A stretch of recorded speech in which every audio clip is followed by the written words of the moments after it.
এই মুহূর্তে আমাদের হাতে থাকা আপডেট তুলে ধরছি আপনাদের উদ্দেশ্যে। প্রিয় ভিউয়ার্স, আজ সন্ধ্যা 7:45 নাগাদ টিলাবাজার মসজিদ সংলগ্ন পিডব্লিউডি সড়কের উপরেই একটি বাইক দুর্ঘটনা হয়েছিল।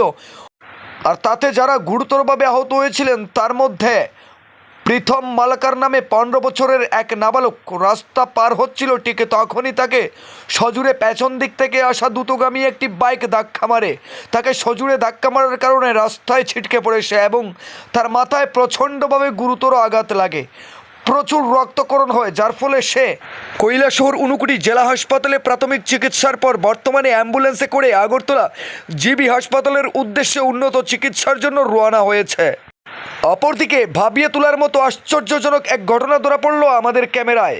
দুর্ঘটনা ঘটার পর বাইক চালক যদিও ঘটনাস্থল থেকে গা ঢাকা দিয়েছে, অর্থাৎ পালিয়ে গেছে, কিন্তু স্থানীয়রা বাইক চালকের সাথে থাকা একজনকে আটক করতে সক্ষম হয়েছিল। তার নাম সমীর দেব। সে কিছুটা আঘাতপ্রাপ্ত হলে অগ্নি নির্বাপক দপ্তরের কর্মীরা তাকেও নিয়ে যাওয়া হয়েছিল ঊনকোটি জেলা হাসপাতালে, কিন্তু আশ্চর্যের বিষয় সেখানে গিয়ে প্রাথমিক চিকিৎসা নেওয়ার পর নিরাপত্তা কর্মীর চোখে ধুলো দিয়ে সে হাসপাতাল থেকে পালিয়ে যেতে সক্ষম হয়েছে। এবার ভাবুন কেমন নিরাপত্তা দিচ্ছিলেন নিরাপত্তারক্ষী কর্মীরা। ওই সমস্ত নিরাপত্তা কর্মীরা হয়তো রাত 8টা থেকে 9টার মধ্যে ঘুমানোর অভ্যাস আছে, তাই তারা হয়তো দাঁড়িয়ে ঘুমিয়ে পড়েছিলেন।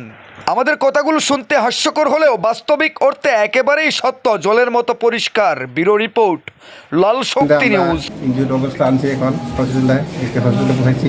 একজন নাম হইল সমীর দে, তার বয়স হইল 25। আরেকজন সিরিয়াস ইনজুর্ড, তার নাম হইল প্রীতম মালাকার, বয়স 15। বাড়ি কোন জায়গাতে জানেন? বাড়ি তো এদিকে ছিলাবাজার দিকেই। টিলাবাজার দিকে কয়টা বাইক আছিল? একটাই নেই? আমরা তো গিয়া পাইছি একটাই। টিলাবাজার কোন জায়গায় তুলছিল এটা? ছিলাবাজার নাকাবন্দি, ছিলাবাজার আগে। পেশেন্টের অবস্থা কিরকম? যারা একজন সিরিয়াস আছে কন্ডিশন।